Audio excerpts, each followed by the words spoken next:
नमस्कार, बिहार तक देख रहे हैं आप और आपके साथ मैं हूं Ashish Ranjan. Land for job scam मामले में लालू परिवार को आज दिल्ली के राजबंदी कोर्ट से बड़ी राहत मिली और इस राहत के साथ ही बिहार राजनीति को लेकर के चर्चाएं गर्म हो गई। क्या बिहार की राजनीति एक बार फिर से करवट लेगी?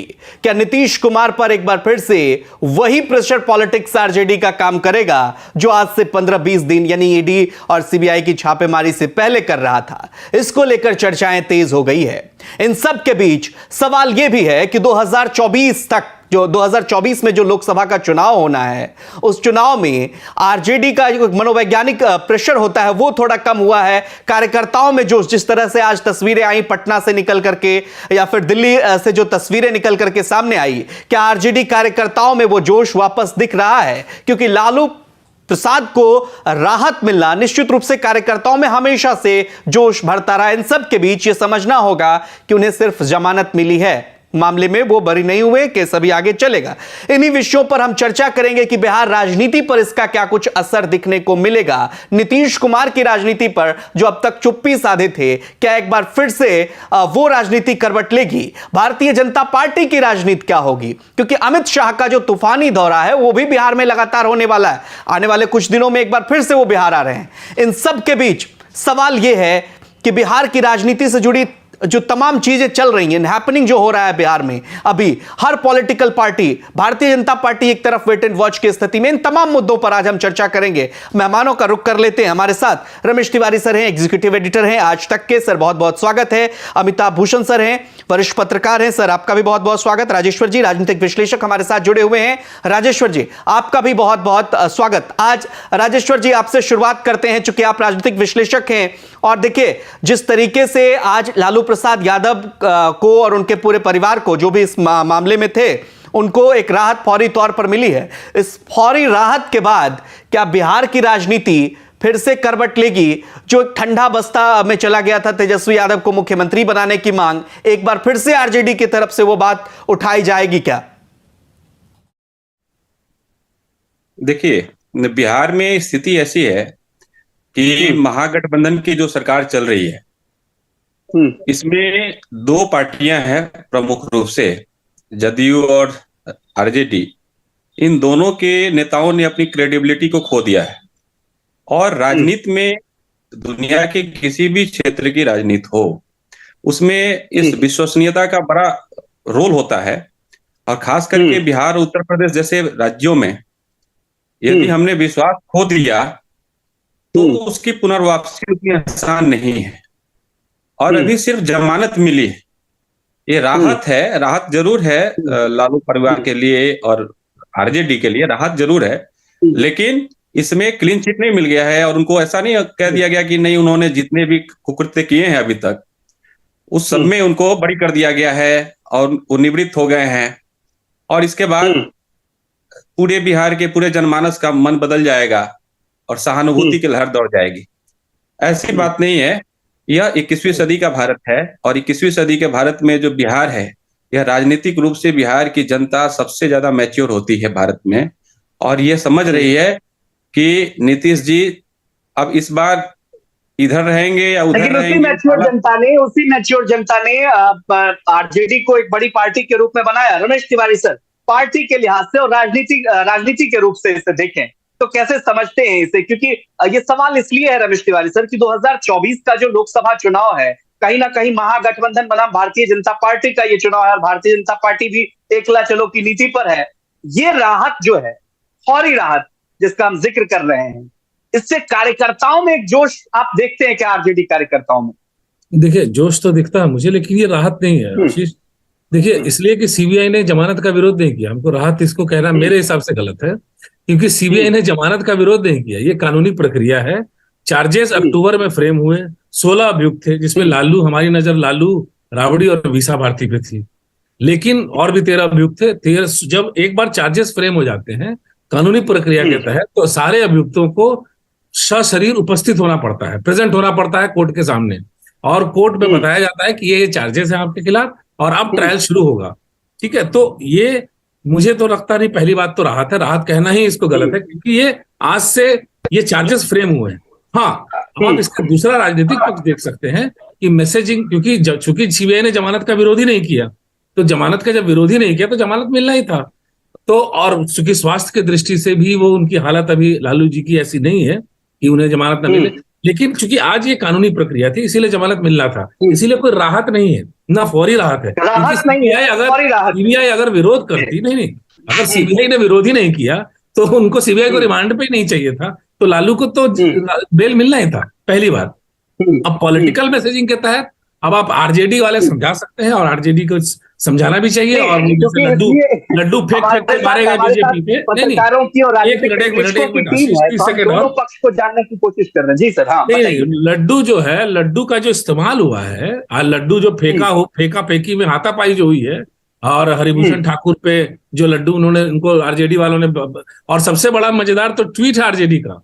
आरजेडी ने ट्वीट किया है जिसमें ये कहा है कि शुद्ध देसी घी के लड्डू, और फिर कुत्ते की तस्वीर बनी हुई है और उनको नहीं पचता, तो ऐसा बनाया है। मुझे तो इस पे आपत्ति है ट्वीट पे। हालांकि आरजेडी ने मैसेजिंग सही दिया है, आरजेडी के कार्यकर्ताओं में जोश है, और उनके मसीहा जो है सामाजिक न्याय के और उनके नेता जो है वो जेल नहीं गए, ऐसी अपेक्षा भी नहीं थी कि वो जेल जाए, लेकिन फिर भी वो जश्न मना सकते हैं फिलहाल, क्योंकि आप ये मैसेजिंग, चूंकि वैसा तो है कि लालू अभी इस स्थिति में नहीं है कि प्रचार करेंगे, लेकिन वो अगर ये मान के चले कि अगर लालू बाहर रहे तो आगे चुनाव में प्रक्रिया में भाग लेंगे, वो उनके लिए। लेकिन राजनीतिक लिहाज से सर, अमिताभ भूषण सर, इसको कैसे देखते हैं? चूंकि आरजेडी के कार्यकर्ताओं से ये पहला मौका नहीं है जब लालू प्रसाद कोर्ट में पेश हुए हैं या फिर जेल गए, ये सारी चीजें लंबे समय से चली आ रही। रमेश तिवारी सर बताएंगे कि 5 मामलों में लालू प्रसाद दोषी भी हो चुके हैं, बावजूद इसके उनका जो एक क्रेज रहा है कार्यकर्ताओं में, इस बात से इनकार नहीं किया जा सकता, और आरजेडी के कार्यकर्ता उत्साहित रहते हैं जब भी इस तरह की चीजें निकल करके सामने आती है। ऐसे में आने वाले दिनों में जिस प्रेशर पॉलिटिक्स की मैं बात कर रहा था कि लालू को राहत, क्या नीतीश फिर से होंगे आहत? यानी कि प्रेशर पॉलिटिक्स जो है वो काम करेगा बिहार में? देखिए, मैं वही देख रहा हूँ इस पूरे निर्णय में, और लालू परिवार के लिए जिसका जिक्र भी तिवारी जी ने कहा कि सीबीआई कोर्ट में जब सीबीआई ने विरोध ही नहीं किया तो ये बहुत स्वाभाविक था कि उनको जमानत मिलना था। जमानत मिली है। आरजेडी के लिए, लालू परिवार के लिए एक राहत की खबर है, लेकिन ये आहत करने वाली खबर निश्चित तौर पर चाचा के लिए है। चाचा मतलब नीतीश कुमार के लिए। कहते हैं ना, दुखी जीवन की कथा रही, क्या कहूं आज जो नहीं कही। तो ये जो दुख है ना, ये नीतीश कुमार का खत्म ही नहीं होता। एक दुख से निपटता है तब तक दूसरा आ जाता है। अब देखिए फिर से वो शुरू होगा, तेजस्वी को सत्ता का हस्तांतरण नीतीश कुमार कब करेंगे, ये सवाल फिर से। इस सवाल को आप देखेंगे कि बिहार की सियासी फिजा में ये बहुत मुखर हो जाएगा, और जैसे जैसे ये सवाल मुखर होगा, बड़ा होगा, वैसे वैसे चाचा के पेशानी पर पसीने आपको नजर आएंगे। तो अभी जो तिवारी जी कह रहे थे, मुझे तो ये जानने में दिलचस्पी है कि जो लड्डू है वो चाचा खाए या नहीं खाए, या चाचा को वो लड्डू दिया गया है कि नहीं दिया गया, क्योंकि ट्विटर का जो संदेश है तात्कालिक अर्थों में जो होगा उसको क्या भविष्य का भी संकेत माना जाए क्या? क्योंकि चाचा को लेकर एक सवाल है आशीष जी, कि चाचा से जब ये पूछा गया तो कहे कि देखिए हमारी तो आदत है ऐसे मामलों में, जब तक निर्णय नहीं हो जाए मैं कुछ बोलता नहीं हूँ। तो अभी इतनी बड़ी राहत की खबर लालू परिवार के लिए है, वैसे में चाचा को कम से कम शुभकामना तो प्रेषित करना चाहिए। गठबंधन धर्म के नाते भी उनके साथी को राहत मिली है, उस पर भी अभी तक वो मौन में है। लड्डू उन तक पहुंचा या नहीं पहुंचा, नहीं पहुंचा है तो आरजेडी के लोगों को तो सबसे पहले चाचा को लड्डू खिलाना। रमेश तिवारी सर के सूत्र बताएंगे कि लड्डू पहुंचा है कि नहीं पहुंचा। लड्डू, देखिए लड्डू तो बीजेपी वालों को लड्डू जो है वो खट्टा लग रहा था, और जब आरजेडी वाले बढ़ा रहे थे, अब चाचा तक तो पहुंच, चाचा तो लड्डू और चाचा का मिलन ही नहीं हुआ। लड्डू से चाचा उतनी ही दूर है। लड्डू जैसे कल हम लोग चर्चा कर रहे थे, कल अमिताभ जी नहीं थे, लेकिन कल हम लोग चर्चा किया कि पिछले 3-4 दिनों से नीतीश जी राहत की नींद ले रहे हैं, जब से लालू परिवार पे शिकंजा कसा है। तेजस्वी जो है रडार पे है ईडी और सीबीआई के फैमिली, तो वो, लेकिन अब वो आज जो है वो लड्डू जो आप बता रहे हैं ये कि बाहर आएंगे, लेकिन अभी तेजस्वी पे खतरा चूंकि बरकरार है आशीष, तीसरा सम्मन उन्होंने मिस कर दिया है, और सीबीआई जो है वो कानूनी सलाह भी ले रही है कि आगे क्या करना है, इसी तरह से वो सम्मन मिस करते रहे। जी अमिताभ जी। ठीक है, ठीक है राजेश्वर जी, आपके पास आते हैं सवालों को लेकर के, फिर अमिताभ सर के पास चलेंगे। ये जो मामला था, इस पूरे प्रकरण को देखिए, कहा जा रहा था कि अब जो है बैकफुट पर जा रहे हैं तेजस्वी यादव भी, नीतीश कुमार से उनके संबंधों को लेकर के भी जिक्र किया जा रहा था, लेकिन विधानसभा में एक बार फिर से वो चीजें दिखी। अब जब ये खबर निकल करके सामने आई है, हालांकि फौरी राहत जिसका हम बार बार जिक्र कर रहे हैं वो मिला है। आपको क्या लगता है जो कोऑर्डिनेशन की कमी थी वो अब फिर से दिखना शुरू होगा, या फिर वही दबाव की राजनीति जो 15 दिन पहले तक? ये लालू जी कहा करते थे कि बेमेल विवाह कनपट्टी पर सेनुर, तो यह महागठबंधन जो है यह बेमेल है। और नीतीश जी बार बार कहते हैं कि करप्शन से कोई समझौता नहीं, लेकिन इस महागठबंधन जैसे आज फौरी राहत मिली है, तो इस राहत से इस महागठबंधन का जो उनकी बीच की जो केमिस्ट्री है उस केमिस्ट्री पे बहुत ज्यादा असर पड़ने वाला नहीं है। ये महागठबंधन है ही नहीं, ये तो स्वार्थों का, दो स्वार्थी समूहों का एक जगह पर मिलन हुआ है और अपने अपने हित साधना कर रहा है। नीतीश जी को यह स्पष्ट हो गया है कि मेरा भविष्य नहीं तो है। ये बात भारतीय जनता पार्टी को नहीं समझ आती थी जब 2017 में नीतीश कुमार साथ हो, मतलब इससे पहले साथ थे नीतीश कुमार आरजेडी के, और जब वापस आ गए भारतीय जनता पार्टी में तो वो कौन सा गठबंधन था? नहीं, मैं समझ रहा हूं नीतीश जी के और भाजपा के बीच का जो गठबंधन था, उस गठबंधन में एक केमिस्ट्री तो जरूर थी, सुशासन का, गुड गवर्नेंस को लेकर के। आज जिस तरह से लड्डू का प्रसंग चल रहा है और आरजेडी की जो एक संस्कृति रहती है वो बर्बर संस्कृति है, उस संस्कृति के बल पर वो चाहते हैं कि 21वीं सदी के इस बिहार में भी, जहां के युवा आज बहुत सचेत हैं, जाति, पंथ, मजहब, इन सब चीजों से ऊपर उठ करके बिहार का विकास चाहते हैं। और डिबेट जो है इससे ऊपर उठ चुका है, लेकिन ये फिर से 20-30 वर्ष पहले ले जाना चाहते हैं उस डिबेट को कि सामाजिक न्याय के मसीहा, सामाजिक न्याय के मसीहा। सामाजिक न्याय का विस्तार हो चुका है। सामाजिक न्याय का मतलब सिर्फ एक दो जातियां नहीं होती हैं। तो फिर अगर देखिए सवाल ये है ना, देखिए दोनों पक्ष को रखते हैं, हम आपसे ये जानने की कोशिश करेंगे अगर ऐसा ही है तो मतलब 80+ सीटें आरजेडी को क्यों आ गई बिहार में? सवाल तो ये भी उठता है ना। नहीं, डेमोक्रेसी में तो जो नंबर का खेल है, नहीं नंबर का खेल है, तो बीजेपी को क्या मान रहे हैं? नहीं वो तो भारतीय जनता पार्टी को क्या मान रहे हैं इसमें? कोई दिक्कत नहीं है। भारतीय जनता पार्टी भी 2 नंबर की पार्टी है और निश्चित रूप से संघर्ष कर रही है बिहार में, और अकेले चलो की नीति पर है। उनके लिए तो खोने के लिए कुछ नहीं है, जो भी है पाने के लिए ही है आने वाले दिनों में। बिहार के जो सामाजिक समीकरणों को और राजनीतिक समीकरणों को हम सभी अवगत है, सभी लोग बिहार से जुड़े हुए हैं। सबसे बड़ी बात है कि बिहार में जब तक यह जो त्रिकोण एक प्रकार का बना रहेगा, तब तक इस ट्रायंगुलर फाइट में कभी भी न तो आरजेडी न तो नीतीश कुमार आगे नहीं जा सकते हैं। दो का मिलन होता है, और यह मिलन होता है चाहे वो बीजेपी के साथ नीतीश जी आ जाएं या आरजेडी के साथ, तो एक शिफ्टिंग होती थी, वोटर्स के बीच में एक शिफ्टिंग होती थी। लेकिन नीतीश कुमार ने इस ट्रायंगुलर को बाइलेटरल बना दिया है, इसलिए क्योंकि उन्होंने अपनी क्रेडिबिलिटी खो दी है, विश्वसनीयता खो दिया है। आज आरजेडी और जेडीयू के मतदाताओं में असमंजस है, उनके कैरेक्टर में असमंजस है। पता नहीं आज हमारे साथ है, कल किसके साथ चले जाएंगे। तो ये जो विश्वास का संकट है, ये बात और दो पार्टियां अभी विश्वास अर्जित करने के लिए लड़ रही है। ठीक है, लेकिन हम ये जानने की कोशिश करेंगे। अमिताभ सर, देखिए तेजस्वी के बॉडी लैंग्वेज से तो स्पष्ट है, वो एक अपने कार्यकर्ताओं को मैसेज भी देने की कोशिश कर रहे थे। 2 दिन पहले जो उनका पटना में प्रेस कॉन्फ्रेंस हुआ वो उत्साह से लबरेज नजर आए। हालांकि ये कोई ऐसा मामला नहीं था, लेकिन फिर भी जिस तरीके से उनका एग्रेशन दिखा और उत्साह दिखा, आपको क्या लगता है कि अब मतलब ये इस राहत के बाद तेजस्वी यादव का कॉन्फिडेंस थोड़ा सा और हाई होगा? क्योंकि अभी तो खैर उनका मामला अभी चल ही रहा है, लेकिन परिवार को जो एक राहत मिली है, लालू परिवार को जो एक राहत मिली है, तेजस्वी यादव के लिए भी थोड़ी सी चैन की सांस तो वो जरूर ले रहे होंगे। निश्चित तौर पर देखिए तेजस्वी के लिए तो ये राहत की स्थिति है ही है। और साथ में क्या है कि पीछे जो पिछले कुछ हफ्तों में आप देखेंगे तो तमिलनाडु का प्रकरण रहा हो या फिर सीबीआई की राबड़ी देवी से पूछताछ का मामला रहा हो, दोनों बड़े मामलों में जिस तरीके से नीतीश कुमार ने तेजस्वी को बिल्कुल अलग थलग और अकेला छोड़ दिया था, तो उसको लेकर आरजेडी के भीतर और लालू परिवार के भीतर भी एक चर्चा रही है कि नीतीश कुमार को क्या होता है कि साथी की पहचान अच्छे और बुरे, अच्छे वक्त में तो बहुत लोग जुड़ जाते हैं, बुरे वक्त में होता है।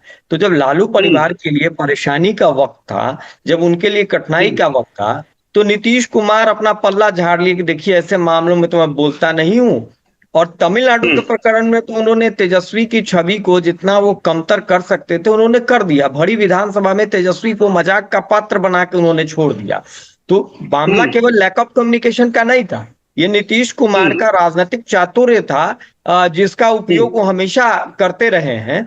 और उसमें नीतीश कुमार ने ये शायद मान लिया था कि अब तेजस्वी की राजनीति यहाँ से कमतर होती चली जाएगी। लेकिन दरअसल ये जो सीबीआई कोर्ट का एक फैसला है, जिसमें विशेष कोर्ट ने जमानत दिया है, तो ये जमानत दरअसल आफत हो गई है नीतीश कुमार के लिए। अब यहां से नीतीश को भी सोचना पड़ेगा कि अब जब तेजस्वी और आरजेडी उनके ऊपर अग्रेसिव होगी तो फिर उनके पास चारा क्या बचेगा। और दूसरी तरफ निश्चित तौर पर मैं ये मानता हूं कि तेजस्वी और लालू परिवार, पूरी आरजेडी इस बात को लेकर मुखर होगी कि गठबंधन धर्म में रहते हुए नीतीश कुमार ने उनके साथ ईमानदारी का परिचय नहीं दिया। साथ जब उनकी जरूरत थी उस समय उन्होंने अलग थलग छोड़ दिया और उनकी राजनीति को, यानी कि आरजेडी की राजनीति को, तेजस्वी की राजनीति को छोटा करने में जो कुछ भी नीतीश कुमार कर सकते थे वो उन्होंने किया। तो मुझे लगता है कि अब तेजस्वी हमलावर होंगे, पूरी आरजेडी हमलावर होंगे। और इसका उन्होंने मैसेज भी दिया। Ramesh Tiwari sir, press conference को देख रहे थे, तेजस्वी ने जो कहा था उसमें उन्होंने बहुत दिलचस्प बात कही। इस पर आपकी टिप्पणी चाहेंगे, और अमिताभ भूषण सर की और साथ ही साथ राजेश्वर जी की भी, कि जिस तरीके से तेजस्वी ने कहा कि हम तमिलनाडु मामले पर बोल रहे थे, देखिए क्या हो गया, तमिलनाडु से टीम वापस आ गई, क्या आप माफी मांगेंगे? इस माफी मांगेंगे शब्द में नीतीश कुमार भी आते हैं। क्या तेजस्वी ने वो मैसेज देने की कोशिश की नीतीश कुमार को कि आपने तो मेरे ना कहने पर भी टीम में ना, हालांकि नहीं कहा था, लेकिन टीम भेजकर उन्होंने तेजस्वी को अलग थलग करने की कोशिश की थी, बावजूद इसके जब प्रेस कॉन्फ्रेंस हुआ? जी, तो वो मामला ही फर्जी हुआ। कई वीडियो आया सामने, बाकायदा तमिलनाडु पुलिस ने 4 लोगों को अरेस्ट किया है। तो वो फर्जी वीडियो नहीं था, फर्जी खबर नहीं थी, जैसा कि तमिलनाडु और बिहार सरकार दिखाने की कोशिश कर रही थी। सिर्फ तेजस्वी की बात नहीं है, एडीजी लॉ एंड ऑर्डर रोज आके बोल रहे थे कि फर्जी है, मामला दर्ज किया कितने पत्रकारों के खिलाफ। तो वो सारा कुछ है, इसलिए कि तमिलनाडु पुलिस ने बाकायदा 2 वीडियो सही पाया, 4 लोगों को, इंदु मुनानी के अरेस्ट किया है कल परसों संडे को। देखिए, पहली बात, देखिए हम जो ये डिस्कशन कर रहे हैं, पहले हमें ये समझना होगा कि कानूनी प्रक्रिया में लालू और वकीलों ने बता दिया होगा कि ये सिर्फ और सिर्फ फॉर्मेलिटी है। आज कोई बेल जेल नहीं जाना था उन्हें, लालू के वकील उन्हें समझा रहे होंगे। हमें ये लग रहा है राहत, लेकिन जब मैं फिर से एक बार बोल दूं, हम किसी भी वकील से बात करें वो हमें ये समझाएंगे, और हम अगर डिबेट में वकील ले आते तो वो ज्यादा अच्छे समझाते कि जब भी चार्जशीट फाइल होती है तो सारे अभियुक्तों को सशरीर कोर्ट में उपस्थित होना पड़ता है जज के सामने।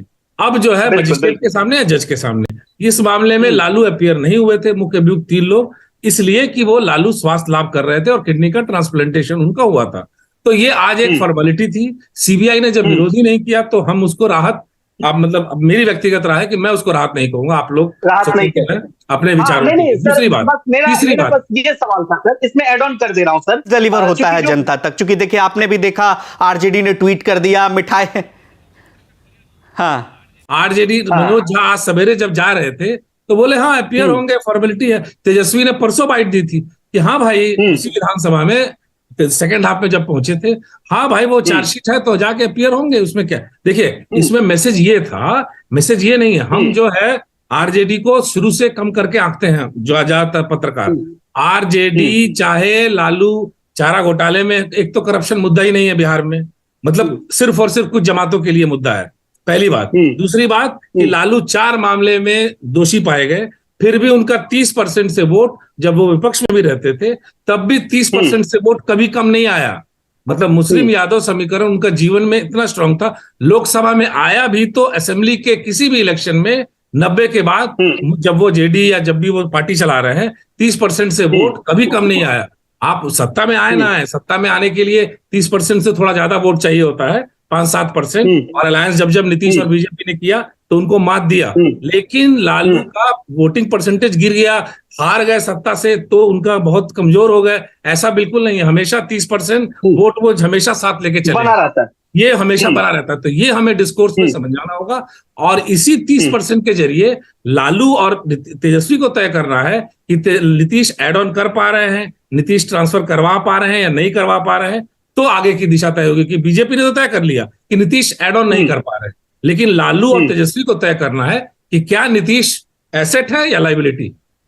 फिर सर ये बरवक्स ये मांग क्यों उठती है? देखिए अभी मतलब चर्चा करते रहते हैं, और इस पर भी चर्चा हुई थी। हमारे साथ अमिताभ भूषण सर भी जुड़े हुए थे। बरक्स ये मांग उठते रहती है कि नीतीश कुमार अगर एक बार फिर से बीजेपी में जाएंगे तो आपत्ति नहीं होगी भारतीय जनता पार्टी। एक छोटा सा सवाल, चूंकि इसी से जुड़ा हुआ ये जेडीयू बेसब्र होके ये रूमर उड़ाती है, और कुछ उसके जो अच्छे नीतीश जी के जो बहुत अच्छे लोग इंटेलेक्चुअल और पत्रकार हैं, क्योंकि उनको छटपटाहट है वहां, आरजेडी वाले उनका जीना मुश्किल किए हुए, राजनीतिक शिकार कर रहे हैं उनका। वो शिखंडी कौन बोलता था बीजेपी में नीतीश को? किसी एक व्यक्ति का नाम बताइए जिसने कभी जीवन में 17 साल से अलायंस है, 17 साल से तो सत्ता में है, अलायंस तो 96 से है, यानी कि और भी पहले से 24 कितने 28 27 28 साल हो गए।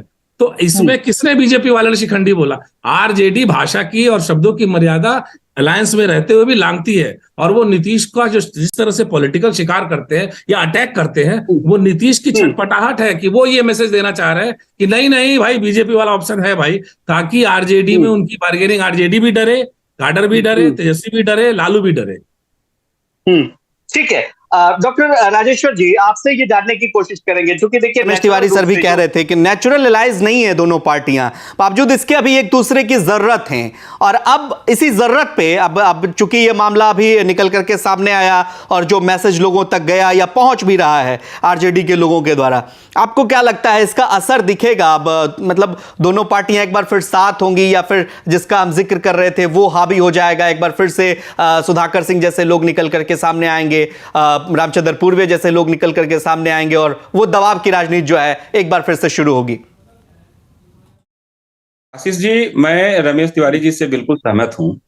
उन्होंने जो बातें कही बिल्कुल मेरी सहमति है उनसे। ये बिल्कुल मतलब इनके बीच की जो गठबंधन की एक केमिस्ट्री होती है ही नहीं, और सभी पत्रकार जानते हैं, सब लोग जानते हैं इस बात को।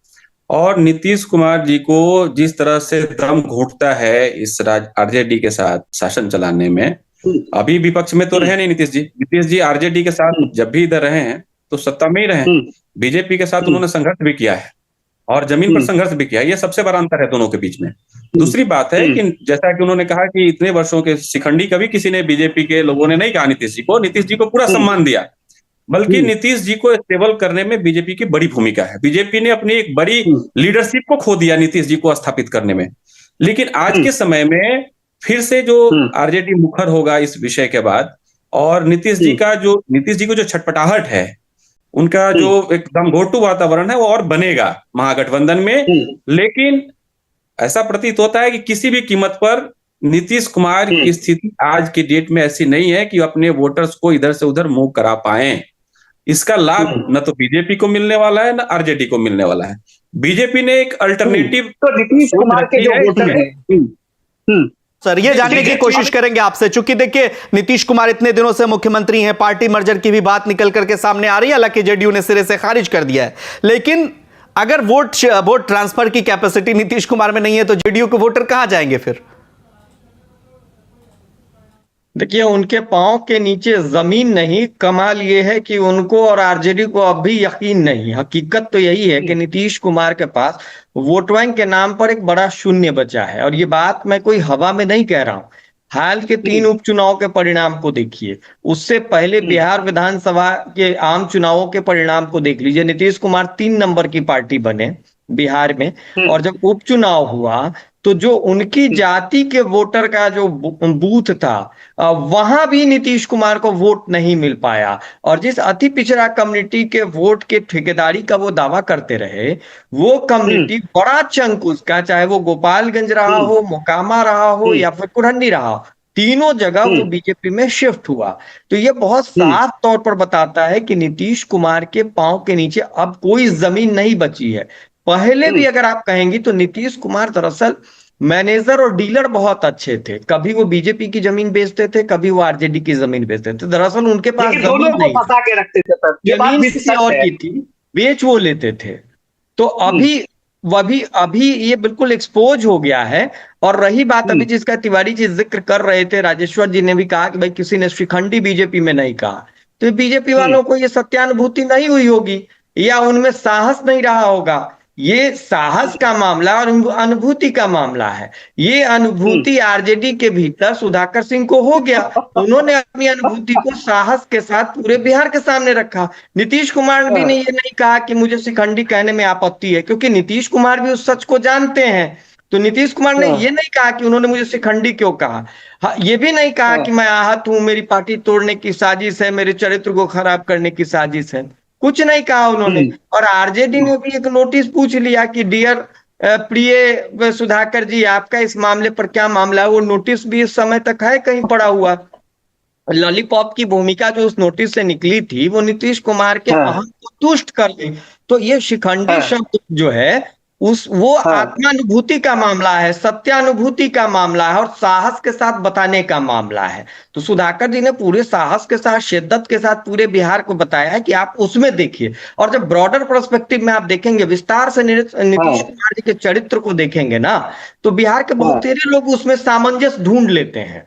जी ठीक है, लेकिन रमेश तिवारी सर देखिए, बहुत एकदम चुनिंदा शब्दों का इन्होंने इस्तेमाल किया है। हाँ, आपकी प्रतिक्रिया पर काफी देर से मुस्कुरा रहे हैं। हाँ, शब्दों के देखिए ये जो उपमा और ये जो अलंकार का इस्तेमाल और शब्दों की बाजीगरी जो अमिताभ जी कर पाते हैं वो तो मैं नहीं कर पाऊंगा।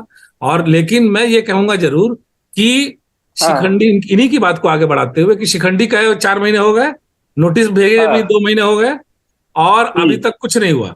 और अब तो एक वार्निंग, नोटिस के बाद एक और वार्निंग आई, सुपर वार्निंग तेजस्वी की, ऐसे उंगली दिखाते हुए कि ये तो अब तो देखिए काउंटर तो हो रहा है सर, काउंटर तो बहुत हो गया। और आप उस पर भी रमेश तिवारी सर प्रतिक्रिया दीजिएगा। शिक्षा मंत्री पर देखिए, जेडीयू के एक एमएलए हैं, लगातार हमलावर है शिक्षा मंत्री पर, क्या क्या कह रहे हैं वो किसी से अब छिपा नहीं है। संजीव जी। अच्छा याद दिलाया आपने उनको, मैंने कल भी बोला था डिबेट पे, आपने उस पर ज्यादा तवज्जो नहीं दी आशीष। हम लोग की बातों को आजकल तवज्जो आप कम दे रहे हैं। तो आशीष, वो जो हमने कल भी डिबेट में कहा कि शिक्षा मंत्री को जेडीयू का विधायक डॉक्टर संजीव कोई है साहब, उन्होंने कहा कि शिक्षा मंत्री नहीं है, ये गंवार है, यही ढोल गंवार है।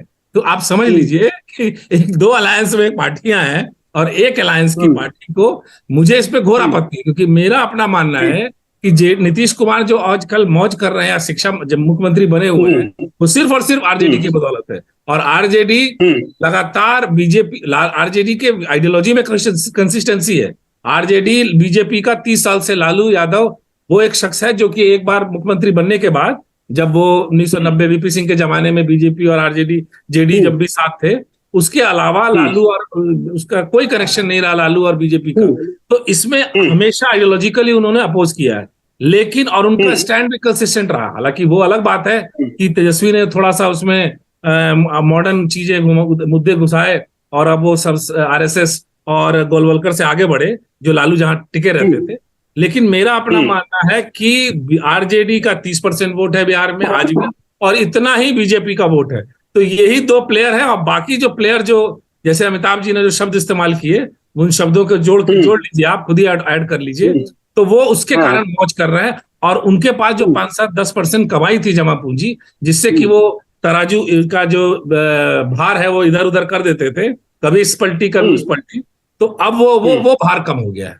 जनता ने उनका भार कम हो गया। मुझे लगता है कि जनता उनका भार और कम करेगी आने वाले चुनाव में, क्लैरिटी के साथ। लेकिन यही है कि तेजस्वी यादव को जो सीएम बनाने की मांग चल रही थी, आरजेडी एक बार फिर से उसको प्रमुखता से उठाएगी। ऐसे में बिहार के आगे की राजनीति को आप कहां देखते हैं? नीतीश कुमार का अगला कदम क्या हो सकता है? चूंकि अगर ये पॉलिटिक्स हावी होता है, नीतीश कुमार जब शांति मुद्रा में चले जाते हैं तो वो एक सन्नाटे के बाद का जो शोर होता है, बिहार की राजनीति एकदम से उलट पलट जाती है। और 10 साल के इतिहास को आप देखें तो 4 बार ऐसा हो चुका है। कैसे देखते हैं अगर इस तरह की कोई चीज निकलकर सामने आती है तो? मैं बार बार आज के इस डिबेट में कह रहा हूं कि नीतीश कुमार जी वो करिश्मा खो चुके हैं, और इस बार कोई ट्रायंगुलर कोई नहीं होने वाला है। 24 में बायलैटरल मुकाबला होगा, और जब भी बायलैटरल मुकाबला होगा उसमें, जैसा कि रमेश तिवारी जी बता रहे हैं बार बार, कि 30% वोट बैंक बीजेपी का ऑलमोस्ट है और उतना ही लगभग आरजेडी के पास है। लेकिन एक चीज जो है, जो बीजेपी के पक्ष में जाता है, वो ये है कि जो अति पिछड़ी जातियां हैं, नीतीश कुमार का वोट बैंक कहां शिफ्ट हो रहा है। कभी भी लालू जी का जो वोट बैंक है वो कभी भी बीजेपी को उस तरह से नहीं मिला है, लेकिन नीतीश कुमार को भी नहीं मिला है। लेकिन नीतीश कुमार का वोट बैंक कहां शिफ्ट करेगा, यह तय करेगा 2024 और 25 का मुकाबला। तो जो अति पिछड़े और महादलित, इनकी लड़ाई आज के समय में है किससे? सामाजिक समीकरण देखें तो इनकी जो नियो फ्यूडलिज्म है, जो नौ सामंतवाद जिसको कहते हैं, जो आरजेडी का जो कैडर जो रोड पर उतर जाता है, आज लड्डू चला रहा है, कल पत्थर चलाएगा, कल टायर जलाएगा, तो उससे आखिर लड़ाई किसकी है? डायरेक्ट लड़ाई है किसकी? वो फ्यूडलिज्म की लड़ाई नहीं है सामाजिक न्याय वाली 1990 के दशक की। आज की लड़ाई बदली हुई है। तो आज इस बदली हुई परिस्थिति में कभी भी जो नीतीश कुमार के साथ जो सपोर्टर्स था, उनका जो सहानुभूति रखने वाला जो वर्ग था, वह कभी भी आरजेडी के साथ नहीं जाएगा। तो उसके पास एक ही विकल्प रहेगा, वह बीजेपी रहेगा। तो उस स्थिति में बड़ी बात कह रहे हैं, बड़ी बात आरजेडी नहीं टिक पाएगी। आपकी प्रतिक्रिया लेना चाहेंगे, क्योंकि बात की चर्चा होती है कि दो विपरीत ध्रुव पर दोनों ही पार्टियां खड़ी हुई और एक समय निकल करके आई और दोनों के कार्यकर्ता एक दूसरे से अलग रहे। वर्तमान में जो राजनीति चल रही है, नीतीश कुमार का गिरता ग्राफ जिसका जिक्र आप करते रहते हैं, क्या लगता है वोटर कहां शिफ्ट होंगे सबसे ज्यादा? 2024 भी महत्वपूर्ण, 2025 भी महत्वपूर्ण, 2024 ही 2025 को कहीं हो सकता है तय कर दे। ऐसे में कहां देखते हैं आप? जो बात कह रहे हैं डॉक्टर राजेश्वर जी, उसमें कितनी सच्चाई है, कितना दम है? क्या भारतीय जनता पार्टी में ज्यादा शिफ्ट होंगे या आरजेडी में शिफ्ट होंगे? सर देखिए, दो बात है। पहली बात तो ये है कि ये बहुत साफ है कि 2024 की जो लड़ाई बिहार के संदर्भ में हम देखेंगे तो ये दो ध्रुवीय लड़ाई है। एक हिस्से पर आरजेडी खड़ी है, दूसरे हिस्से में बीजेपी खड़ी है। आरजेडी वाले हिस्से में उसके साथ और भी बाकी गठबंधन के दल शामिल हैं, छोटे छोटे तमाम दल शामिल हैं। और रही बात नीतीश कुमार की, तो नीतीश कुमार जी की पूरी राजनीति परजीवी राजनीति है। हमेशा वो दूसरे के ऊपर सवार होकर उसका चूस के फिर उसको छोड़ देते हैं। तो अभी भी नीतीश कुमार को ये पता है, 2014 में अकेले जब चुनाव में गए थे तो 2 सीट पर रह गए थे, तो उनको पता है कि वो अकेले उनकी स्थिति क्या है। तो उस स्थिति में नीतीश कुमार जी ने ये तय किया कि उस गठबंधन में, अब उस गठबंधन में उनको लगता है कि उनकी सीटों में इजाफा हो जाएगा। उसमें ये देखना होगा कि कितनी सीटों पर नीतीश कुमार लड़ते हैं, क्योंकि तब एक बात चली थी कि नीतीश कुमार पीएम के भावी कैंडिडेट हो सकते हैं। तो उस स्थिति में जाहिर है बिहार के भीतर वो सीट ज्यादा मांगते कि भाई बिहार में जब हम कम लड़ेंगे तो देश में कौन स्वीकार करेगा। लेकिन वो बात अब मिट्टी उस पर डाल दी जा चुकी है। तो ऐसी स्थिति में नीतीश कुमार को सीटें कितनी मिलती है, हाँ ये तय बात है कि जो भी सीटें उनको मिलेगी महागठबंधन की वजह से उस सीट में अधिकतम वो स्कोर कर लेंगे, अपनी वजह से नहीं करेंगे। उसी परजीवी राजनीति के तहत उनको सफलता मिलेगी, जिसमें आरजेडी का जो वोट बैंक है जिसका जिक्र राजेश्वर जी कर रहे थे, तिवारी जी भी कह रहे थे कि वोट बैंक तो आरजेडी का है, तो उसका लाभ उनको भी मिलेगा। लेकिन उससे अलग बात ये कह पाना कि बीजेपी बिहार में बहुत अच्छा करेगी या महागठबंधन बहुत अच्छा करेगा, वो कहना बहुत जल्दीबाजी। आज की परिस्थिति में लॉ एंड ऑर्डर के मामले पर अगर आप पूरे चुनाव को देखेंगे तो बीजेपी को एज बहुत साफ तौर पर दिखाई देता है। लेकिन अगर परिस्थितियां बदलती है, कोई नया डेवलपमेंट होता है, चाचा अगर इधर से उधर फिर जाते हैं, वो अपना बैगेज यहां से वहां लेके चले जाएंगे, तो उसका क्या असर होगा? या बिहार में विधि व्यवस्था की स्थिति में अगर सुधार हो जाता है तो फिर क्या परिस्थिति होगी? ये सब देखना होगा, क्योंकि अभी चुनाव में वक्त है। इससे इतर एक महत्वपूर्ण बात मैं आशीष भाई जोड़ना चाह रहा था। विधानसभा की 2 तस्वीर थी। एक तस्वीर में बीजेपी के विधायक माइक तोड़ रहे थे, आज दूसरी तस्वीर निकली जिसमें लड्डू फेंका गया। तो ये क्या है? बराबर है बराबर तो उखड़ी चढ़ बराबर। तो ये उखड़ी पर चढ़ के बराबर होने की कवायद है, जिसमें कोई माइक तोड़ लेता है। एक और चीज जो महत्वपूर्ण बात निकल करके सामने आई है, उनका निलंबन रद्द हुआ है। और विजय चौधरी बार बार ये कह रहे थे कि नहीं उनको सदन में आना चाहिए, और समन्वय की जो बात वो जेडीयू की तरफ से की गई। राजनीति तो बहुत कुछ इशारा कर रही है सर। नहीं, देखिए वो तो प्रक्रिया है। आप जब भी, अब इसमें भी तो सीपीआईएमएल के विधायक से माफी मंगवाई गई तो उन्होंने भी खेद प्रकट किया। इसमें कौन सी, यही तो शर्त थी उनकी बीजेपी के। नहीं, वो तो तेजस्वी यादव भी कह रहे थे कि अगर तेजस्वी यादव भी इसके लिए तैयार थे कि सीपीआईएमएल अगर माफी मांग ले तो ये भी खेद जता दे। देखिए हम लोग, जो मुझे समझ में आता है अभी दोनों तरफ से देने की कोशिश की है आरजेडी, मैं आरजेडी की जो बात देख रहा हूं, देखिए आरजेडी के पक्ष में क्या जाता हुआ दिख रहा है। आरजेडी के पक्ष में एक ही, देखिए लड़ाई 2024 में मैं बीजेपी को एज इसलिए देता हूं कि मोदी साहब की लड़ाई है। अब मोदी के नाम पे जो तेजस्वी का वोटर भी है या नीतीश का तो वोटर तो बिल्कुल मान के बैठा होगा, और जो बेनिफिशियरी कॉन्स्टिट्यूएंसी जिसे हम कहते हैं, जिनको योजनाओं का लाभ मिला है, नल जल से लेके और गैस से लेके और बाकी शौचालय से लेके सभी योजनाओं का, तो वो 2015 की स्थिति में अलग से है। 2015 और अभी की स्थिति में अंतर है। 2014 में उस वक्त मोदी साहब के डिलीवरी पे मतलब बहुत ज्यादा वोट नहीं किया लोगों ने। डिलीवरी तो अब पता चला 19 में, दूसरी बात कि वो जो आरजेडी का वोटर है वो न शिफ्ट हो जाए। मुझे लगता है कि आरजेडी का लिटमस टेस्ट इसमें है कि अपने वोटरों को 30% बचा के रखो, क्योंकि उनका वोटर, जैसे यूपी में हमने देखा, यादवों का बड़ा चंक 22-23%, 24% मोदी साहब को वोट देता है। वो ये समझ के देता है कि अखिलेश तो पीएम बनने जा नहीं रहे हैं।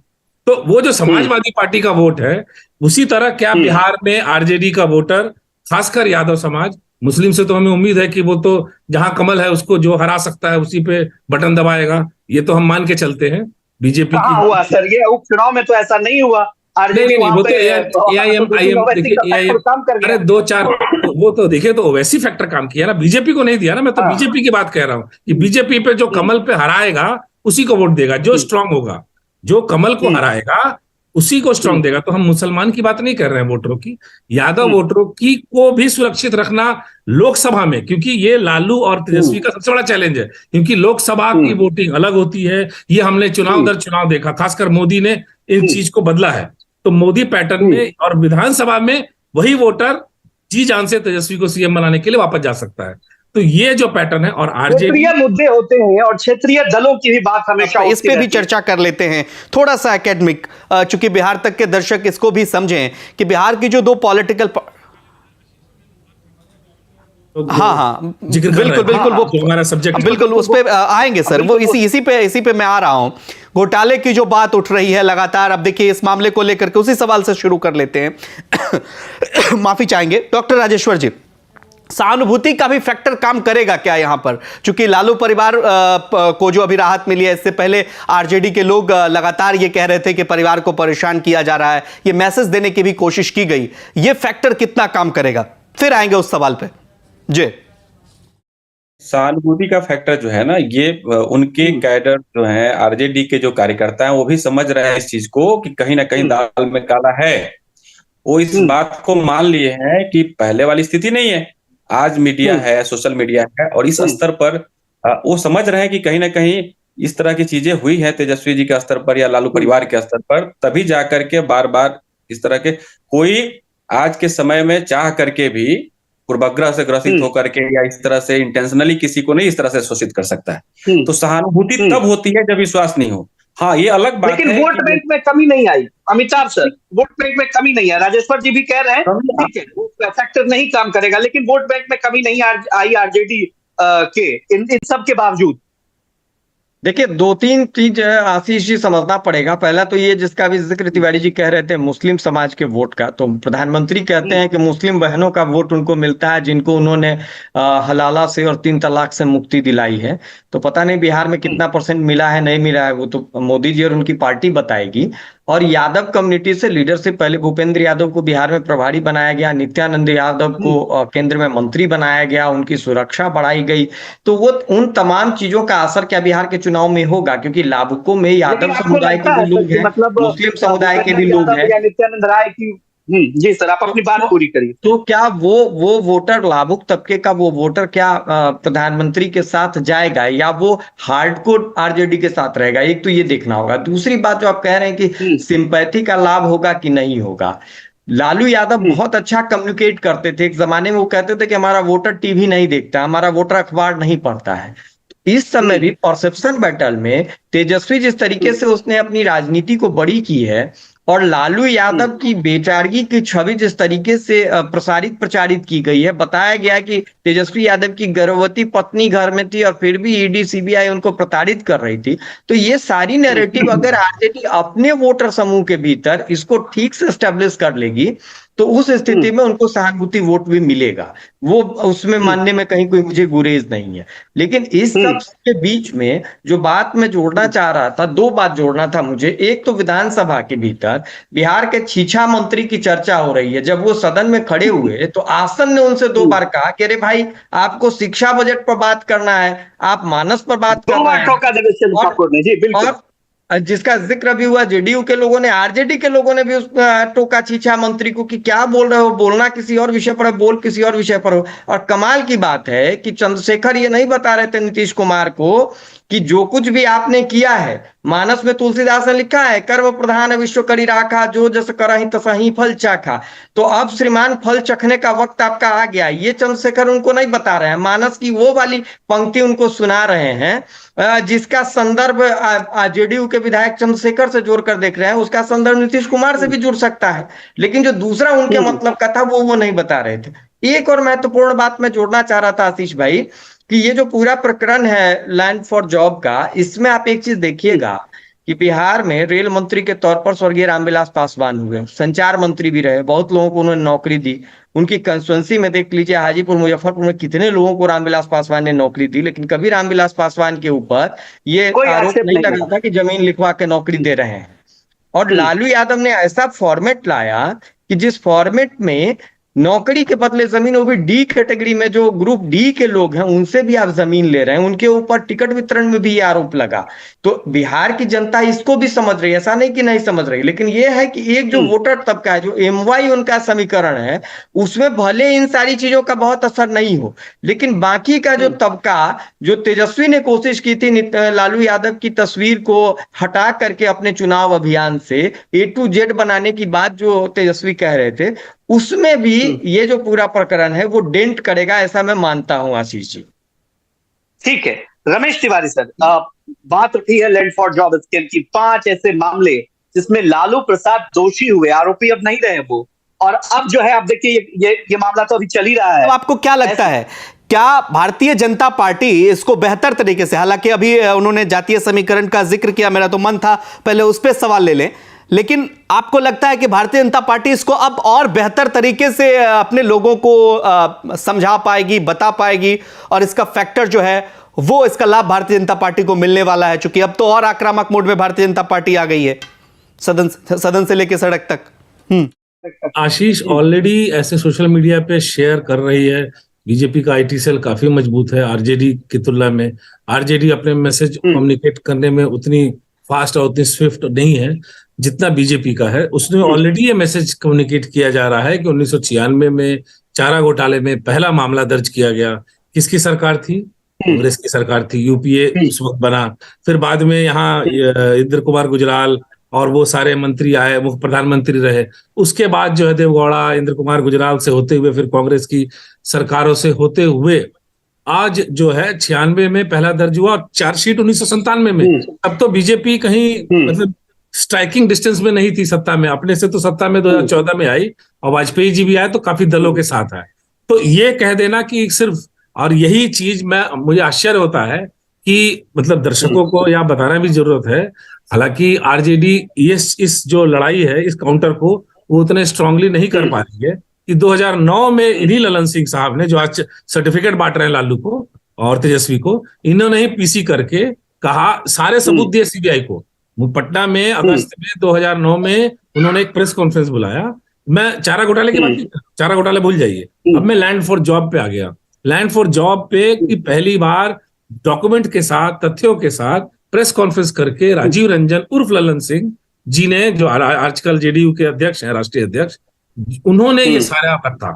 तो चारा घोटाले में भी उन्होंने ही सारे को पिटिशनर थे, और आज वो साथ में है। तो बीजेपी, देखिए कानूनी प्रक्रिया, हाँ बीजेपी पे टाइमिंग को लेके दोष दे सकते हैं, क्योंकि मुझे लगता है तेजस्वी वाला टाइमिंग वो हो सकता है कि पॉलिटिकली मैनेज हो, क्योंकि 2017 में भी छापे पड़े तेजस्वी पे, कहा गया मॉल है और ये है और वो है, और 6 साल तक पता नहीं बीजेपी या एजेंसी क्या करती रही। बीजेपी तो नहीं, एजेंसी का काम था, सरकार सोती रही। अब 6 साल बाद अचानक फिर से डिप्टी सीएम बने हैं, तो फिर तेजस्वी का रिकॉर्ड खंगाला जा रहा है। तो वहां मुझे लगता है सरकार को और एजेंसी को जवाब देना पड़ेगा। जो पॉलिटिक्स थी, बिहार का युवा और वो वर्ग, 90 के दशक से हम आगे निकल करके चले आते हैं, अब तो चुनाव ही नहीं लड़ रहे हैं लालू प्रसाद यादव। तेजस्वी की एक अलग छवि है, अलग इमेज है, युवाओं में एक अलग क्रेज है। इसका फायदा तेजस्वी यादव ले जाएंगे, क्योंकि जो पिछला चुनाव हुआ था, देखिए जिस तरीके से अकेले चुनाव मैदान में कूदे थे तेजस्वी, और इसका फायदा मिला भी उनको। हालांकि सत्ता में आने से रह गए थे, बाद में आए जब नीतीश कुमार साथ चले गए।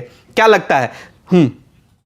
मुझे देखिए एक ही बात कहनी है कि जब आप नौकरी और ये दवाई, एजुकेशन और हेल्थ के नाम पे मैंडेट पे जब चुनाव में चुन के आते हैं, और उसके बाद उस पर कुछ नहीं कर रहे होते हैं, और सिर्फ 10 लाख, आप इतना युवा मूर्ख नहीं है कि आपने कहा 10 लाख सरकारी नौकरी नहीं, सरकारी नौकरी, पहले कैबिनेट में। तो ये तो उस वक्त भी कोई अगर गूगल सर्च कर लेता तो 10 लाख सरकारी नौकरी बिहार में तब भी नहीं थी, काम ही नहीं कर रहे थे लोग, तो डबल कहां से दे देंगे। 3-4 लाख लोग सरकारी नौकर थे बिहार में और 4 लाख पेंशन भोगी थे। तो कहने का मतलब ये है कि ये नौकरी और दवाई पे, पढ़ाई लिखाई पे मुझे भी तेजस्वी में बड़ा स्पार्क लगा, मुझे आज भी लगता है। लेकिन मुश्किल ये है कि जिस तेज गति से इन मुद्दों पे आप जब चुनाव जनता के बीच पैठ बनाते हैं, अगर आपने डिलीवर नहीं किया तो उतनी ही तेज गति से जमीन आपकी खिसक जाती है, आप गिरते भी हैं। तो नौकरी और दवाई के नाम पे, पढ़ाई लिखाई के नाम पे मुझे लगता है डिलीवरी नहीं हो पाएगी इस सरकार में। हाँ, ठीक है सर, इस बात से सहमत हुआ जा सकता है। डॉक्टर राजेश्वर जी, सवाल इससे जुड़ा हुआ ये कि 17 साल का नीतीश कुमार का उसमें भारतीय जनता पार्टी भी शामिल रहे। बिहार में पलायन की समस्या है, इससे इनकार नहीं किया जा सकता, लिवर स्टेट तक का दिया जाता है। बताइए, लोगों की उम्मीदें टूट गई इतने दिनों में सरकार से, और इसमें भारतीय जनता पार्टी भी शामिल है, आरजेडी भी शामिल है, नीतीश कुमार की पार्टी भी शामिल है। लोग करे तो करे क्या? नहीं, देखिए, दो चीजें हैं। एक तो जब हम विश्लेषण कर रहे होते हैं तो सभी चीजों की बहुत महीन जानकारी होनी चाहिए हमें। जब 2005 से 10 का जो पहली सरकार बनी एनडीए की, उसमें सुशासन बाबू जिसके वजह से जाने गए, वो बेहतरीन रिजल्ट था, उसने रिजल्ट दिया था। और पिछले 15 वर्षों की तुलना में उसने जो करके दिखाया, खास करके कानून व्यवस्था, बिजली, सड़कों में सुधार शुरू हो गए थे। 2010 तक आते आते बिहार की सड़कें अपनी तस्वीर बदल ली थी, तो उसमें दिखा था। दुर्भाग्य से शिक्षा मंत्रालय, जो कि कहीं ना कहीं आज चंद्रशेखर जी बहुत चर्चा में है, तो शिक्षा मंत्रालय कभी भी नीतीश जी ने बीजेपी के पास नहीं दिया है। जो गृह मंत्रालय था उस समय बीजेपी के पास, उसने करके दिखाया था, और सुशासन बाबू उसी के बल पर बने। इस बार आरजेडी को इन्होंने शिक्षा जैसे महत्वपूर्ण मंत्रालय को दिया। जब बिहार की शिक्षा व्यवस्था ऐसी है, इसी खस्ताहाल शिक्षा व्यवस्था है, तो उसमें हम किस प्रोडक्टिविटी की बात करते हैं? हम कैसे स्किल्ड व्यक्ति को तैयार कर रहे हैं? हम तैयार क्या कर रहे हैं? जब हम तैयार कर रहे हैं मजदूर, तो मजदूरों का पलायन होगा, और इंडस्ट्रीज जहां पे होंगे वहां मजदूर जाएंगे।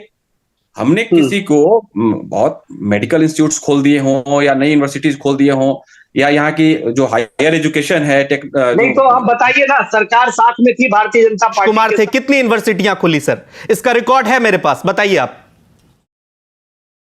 नहीं, रिकॉर्ड तो है आपके पास। मैं कह रहा हूं कि जो पहले से है उसको बेहतरी के लिए आपने क्या किया, क्या कर रहे हैं आप? तो उसमें तो दोनों सरकारें दोषी होंगी। सरकार में थी, भारतीय जनता पार्टी भी थी, नीतीश कुमार भी थे, और अब तो आरजेडी की भी सरकार है। युवाओं के लिए तो वही मतलब समस्याओं के घाट पर युवा तौलिया लपेटे रह जाते हैं। ठीक है, ये जो 30 वर्ष जो है, 90 से लेकर के अभी 2023 तक, लगभग 30 वर्ष तक नेतृत्व जिसने किया है, नीतीश जी ने नेतृत्व किया है इधर, और पहले लालू परिवार ने किया है। इन 30 वर्षों में सबसे ज्यादा मजदूर उत्पन्न हुए हैं, और इन मजदूरों का पलायन हुआ है पंजाब, हरियाणा और दक्षिण से लेकर के दिल्ली, मुंबई तक। तो इतना पलायन जो हुआ है, इसके लिए जो सामाजिक न्याय का मतलब ये नहीं है कि आप मजदूर उत्पन्न करें और वो मजदूर हर जगह मुंबई में, दिल्ली में पिटाते रहे। यह करने के लिए हम सरकार नहीं बनाते हैं, और दोषारोपण करते हैं क्या कि हजारों वर्षों तक शोषण हुआ, सामंती व्यवस्था। ये आपने 30 वर्षों में क्या किया? इसका नेतृत्व तो नीतीश जी ने किया ना। नीतीश जी और लालू जी ने किया, लालू परिवार ने किया। हमने दिया क्या है? और जैसा कि मैं रमेश दिया, वो आवाज दिया। ये मैं नहीं कह रहा हूं, लालू प्रसाद के समर्थक कहते हैं। अमिताभ सर से एक टिप्पणी ले लेते हैं। लालू पर नहीं, ठीक है, नहीं वो बात सही है, लेकिन वो समाज बात सही है, का एक दौर था, ऐसा राजनीतिक विश्लेषक मानते हैं। अमिताभ सर, चूंकि ये मामला लालू परिवार को राहत और नीतीश को आहत करने से जुड़ा था, लेकिन हम चर्चा में यहां तक आगे बढ़ गए, और निश्चित रूप से जब भी आप लोग इस चर्चा में होते हैं, एक कदम आगे की बात जरूर होती है। जो बात ये कह रहे हैं, इसको आप मतलब इससे आप सहमत हैं क्या? एक आखिरी प्रतिक्रिया लेंगे, चूंकि वक्त इजाजत मांग रहा है। अमिताभ भूषण सर। नहीं, देखिए, मैं इससे पूर्णतः बिल्कुल भी सहमत नहीं हूं, क्योंकि 2000 जिस पहली सरकार का जिक्र हो रहा है नीतीश कुमार का, 2005 से 10 का, उस कार्यकाल में बहुत सारी चीजें बदली। लेकिन क्यों बदली और वो परिवर्तन क्यों दिखा?